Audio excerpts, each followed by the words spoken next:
السلام علیکم ورحمۃ اللہ وبرکاتہ۔ میں ہوں آپ کا دوست محمد اکرام کاوش، علم کی دنیا ٹی وی کے ساتھ۔ آج سے الحمدللہ اللہ پاک کی توفیق سے درس قرآن کا آغاز ہو رہا ہے۔ سب سے پہلے آپ حضرات کے سامنے قرآن کا کچھ تعارف بتلاتے ہیں، جسے پاک کے اندر آتا ہے کہ القرآن حجت لک او علیک او کما قال علیہ الصلاۃ والسلام، یعنی کہ جو قرآن پاک ہے یہ تمہارے لیے حجت ہوگا یا تم پر حجت ہوگا۔ قرآن پاک ایک ایسی آسمان سے اتری ہوئی کتاب ہے۔ قرآن کس کو کہتے ہیں؟ جو کتاب سب سے زیادہ پڑھی جانے والی کتاب ہے اس کو قرآن کہتے ہیں۔ اور حضرت جبرائیل علیہ السلام جس ذات اطہر کے قلب اطہر کے اوپر لے کر آئے، وہ ذات حضرت محمد عربی صلی اللہ علیہ وسلم کی ذات ہے۔ اللہ رب العزت کے حکم سے جو کلام لے کر آئے جبرائیل علیہ السلام حضرت محمد عربی صلی اللہ علیہ وسلم پر، اس کو ہم قرآن کہتے ہیں۔ اور قرآن کریم کا جو انسان اپنی آنکھوں سے مشاہدہ دیکھتا ہے، وہ انسان ہر ایک چیز اس میں واضح طور پر نظر آتی ہے۔ تو سب سے پہلے قرآن کے اندر سورۃ الفاتحہ سے شروع کرتے ہیں۔ سورۃ الفاتحہ عربی زبان کا لفظ ہے۔ فاتحہ عربی زبان کا لفظ ہے۔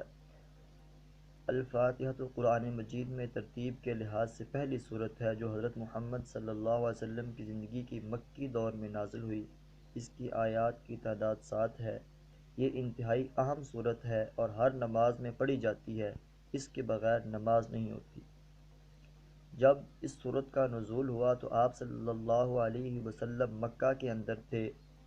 سورۃ الفاتحہ کے نام کا جو معنی ہے وہ آغاز، افتتاح ہے۔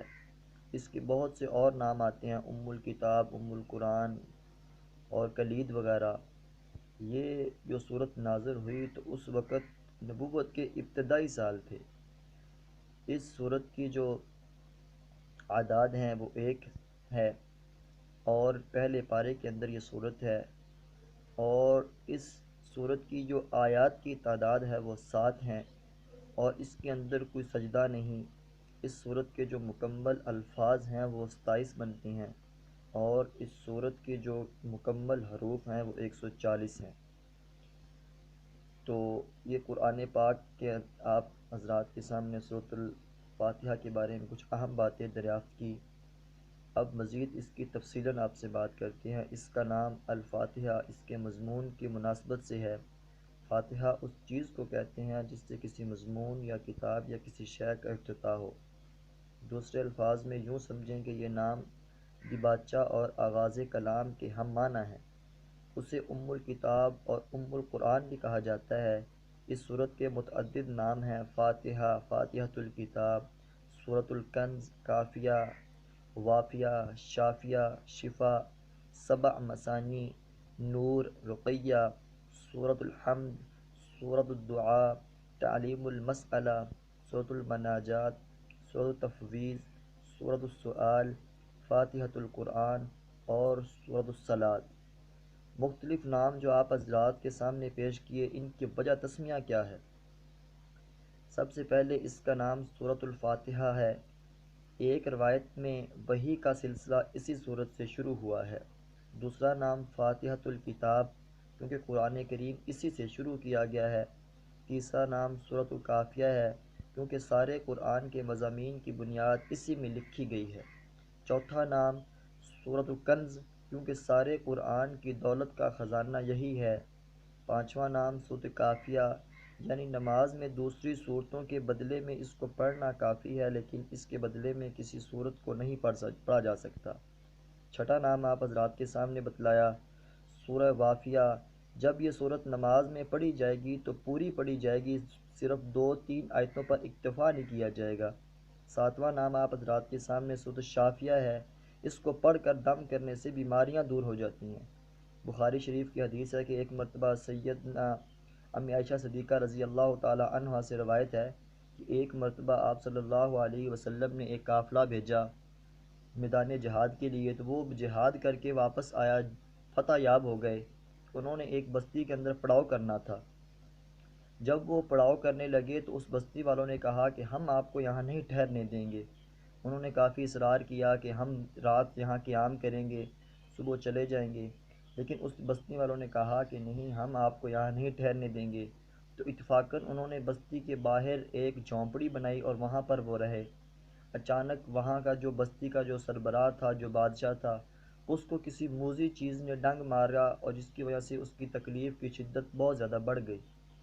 تو بہت سے طبیب منگائے، سب نے اس کا علاج کیا، لیکن اس کو شفا نہیں مل رہی تھی۔ تو سب سے پہلے انہوں نے کہا کہ بستی کے کنارے جو لوگ بیٹھے ہیں بڑے نیک ہیں، اللہ اللہ کرتے ہیں، اگر بادشاہ آپ اجازت دے تو ہم ان کو بلا کر لیں آئیں۔ بادشاہ کو بہت زیادہ تکلیف تھی، انہوں نے کہا کہ بس فوراً اس کو لے کر آؤ۔ جب وہ ان کے پاس گئے تو انہوں نے کہا کہ ہمارے بادشاہ کو کسی چیز نے ڈھس لیا ہے، تو آپ، گزارش ہے، التماس ہے کہ آپ ہمارے پاس آئیں اور اسے دم کریں۔ تو صحابہ رضی اللہ تعالی عنہم اجمعین نے مشورہ کیا کہ ہم ایک بندہ بھیجتے ہیں، اور ایک بندہ جو بھیجیں گے، صحابی بھیجیں گے، اس نے کہا کہ ہم اس دم کے 100 بکریاں آپ سے لیں گے۔ اس بادشاہ نے کہا کہ ہم 100 بکریاں آپ کو دیں گے۔ جیسے ہی وہ صحابی رضی اللہ تعالی عنہ ان کے پاس گئے، انہوں نے جا کر دم کیا، تو اللہ کی توفیق سے سورۃ فاتحہ پڑھ کے دم کیا، اس کو شفا ہو گئی۔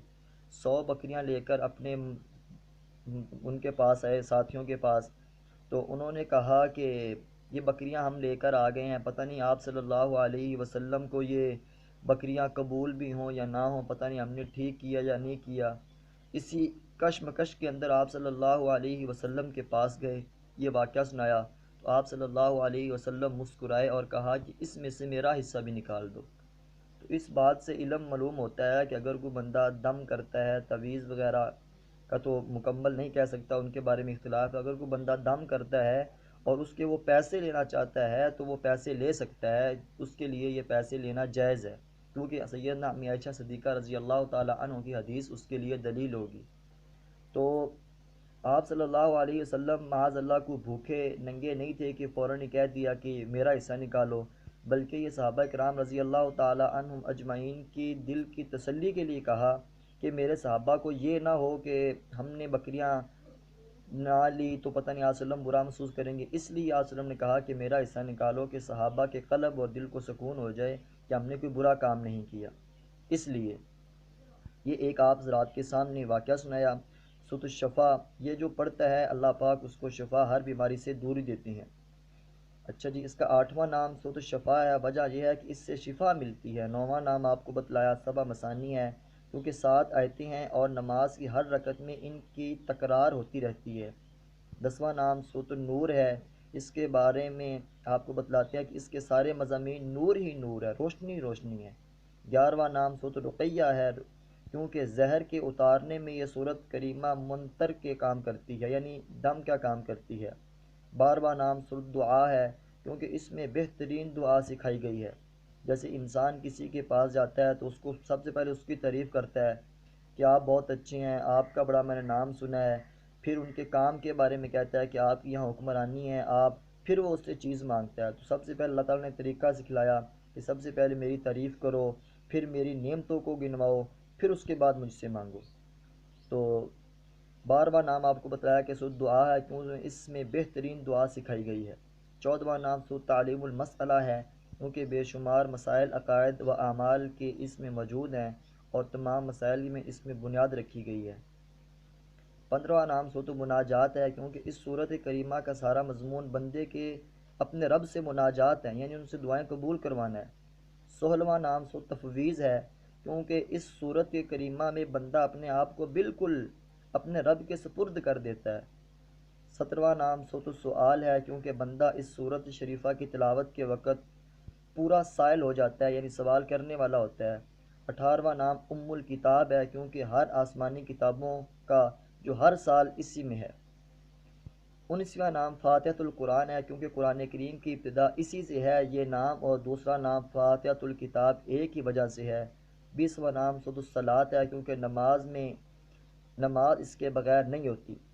ابھی بات کرتے ہیں یہ اس کا نزول کب ہوا۔ یہ نبوت محمدی صلی اللہ علیہ وسلم کے بالکل ابتدا زمانے کی صورت ہے، بلکہ معتبر روایات سے معلوم ہوتا ہے کہ سب سے پہلے مکمل صورت جو محمد صلی اللہ علیہ وسلم پر نازل ہوئی وہ یہی ہے۔ اس سے پہلے صرف متفرق آیات نازل ہوئی، جیسے قرآن نے کہا اقرأ بسم ربک الذی خلق، اس طرح کی اور آیات سورۃ مزمل اور سورۃ مدثر وغیرہ میں شامل ہیں۔ سورۃ فاتحہ میں 7 آیات، 27 کلمات اور 140 حروف موجود ہیں۔ دراصل یہ صورت ایک دعا ہے جو خدا نے ہر انسان کو سکھائی ہے جو اس کتاب کا مطالعہ شروع کر رہا ہو۔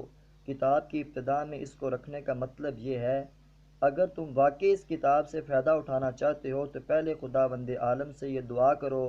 انسان فطرتاً اس چیز کی دعا کرتا ہے جس کی طلب اور خواہش اس کے دل میں ہوتی ہے، اور اسی صورت میں کرتا ہے جب کہ اسے یہ احساس ہو کہ اس کی مطلوب چیز اس ہستی کو اختیار میں ہے جس کی وہ دعا کر رہا ہے۔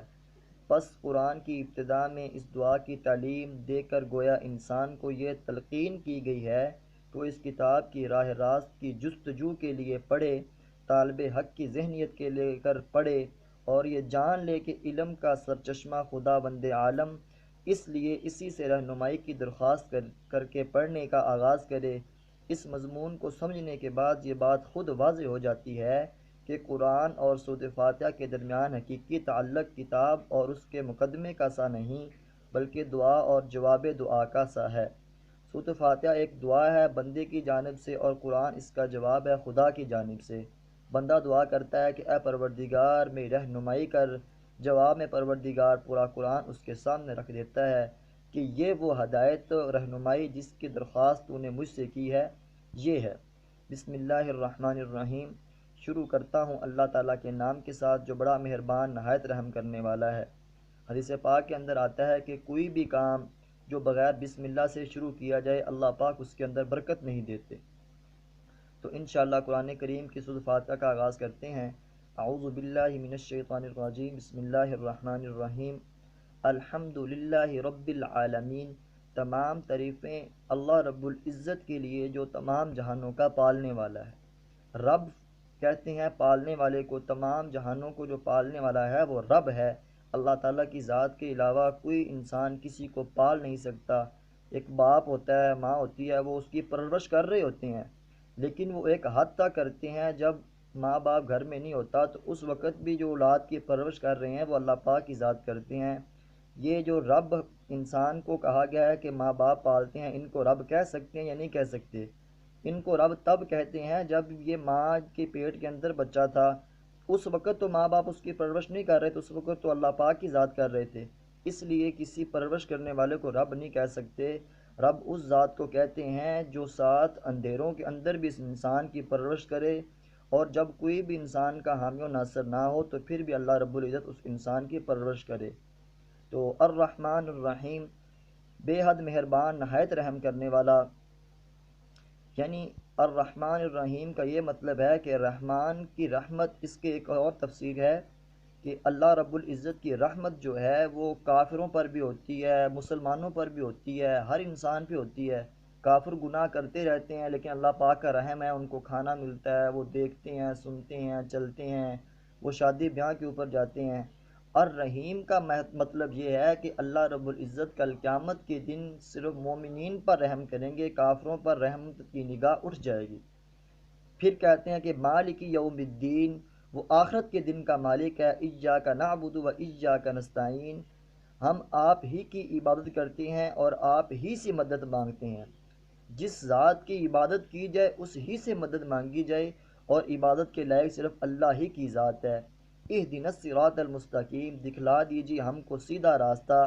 صراط الذین انعمت علیہم، ان لوگوں کا راستہ جن پر آپ کا انعام ہو، غیر المغضوب علیہم ولا الضالین، نہ کہ ان لوگوں کا راستہ جن کے اوپر آپ کا غضب ہو۔ آپ حضرات کے سامنے ترجمہ کیا، اور آج کے درس قرآن کے اندر یہ جو ساری کی ساری چیزیں ہیں یہ بالکل آپ حضرات کے سامنے بیان کر دی ہیں۔ مزید اسی طرح کے تفاسیر اور ترجمے کے لیے ہمارے چینل علم کی دنیا کو سبسکرائب کریں اور بیل آئیکن کے بٹن کو دبا کر لائک کریں۔ تو یہ قرآن کریم کی جو تفاسیر ہے اور جو درس قرآن کا آغاز ہے یہ آج سے الحمدللہ اللہ پاک کی توفیق سے شروع ہوا ہے۔ تو آپ لوگوں کی دعاؤں سے اور آپ لوگوں کی محنت سے انشاءاللہ تعالیٰ ایک دن بہت اچھے طریقے سے انسان قرآن کو سمجھنا شروع کر دیں گے۔ قرآن کے مطابق زندگی گزارنا شروع کر دیں گے تو اللہ رب العزت مجھے اور آپ کو قرآن کے مطابق زندگی گزارنے کی توفیق عطا فرمائے، اور قرآن کو سمجھ کر پورے عالم کائنات کے اندر علم دین کو پھیلانے کی توفیق عطا فرمائے۔ اصل انسان کا مقصد دنیا کمانا نہیں۔ ایک مثال ہوتی ہے نا پنجابی کے اندر کہ جو انسان دین کے اوپر چلتا ہے دنیا اس کو جھونگے کے اندر مل جاتی ہے، تو جب دین کے اوپر چلیں گے تو دنیا آپ کو مفت میں فری میں مل جائے گی۔ اگر دین کو ساتھ لے کے چلو گے دنیا آپ کے پیچھے ہوگی، رزق آپ کے پیچھے ہوگا۔ اگر رزق کے پیچھے بھاگو گے تو پھر رزق آپ کے آگے ہوگا، آپ اس کے پیچھے ہوں گے۔ وہ وقت آئے گا کہ آپ قبر کی گو تک چلے جاؤ گے، آپ کو رزق نہیں ملے گا۔ اس لیے اللہ پاک نے کہہ دیا، انسان کہتا ہے کہ اہدنا الصراط المستقیم، ہم کو سیدھی راہ دکھلا دیجئے، تو اللہ پاک نے کیا فرمایا، ہدی للمتقین، یہ جو کتاب ہے یہ متقین کے لیے ہے، اس کی میں ہدایت ہے۔ تو جو انسان قرآن کے مطابق زندگی گزارے گا وہی سیدھے راستے پر ہے، وہی کامیاب ہے۔ اللہ رب العزت مجھے اور آپ کو قرآن کے مطابق زندگی گزارنے کی توفیق عطا فرمائے۔ اگلی درس قرآن کے وقت تک کے لیے آپ کے اپنے دوست محمد اکرام کا بشکر اجازت دیجیے۔ اللہ نگہبان۔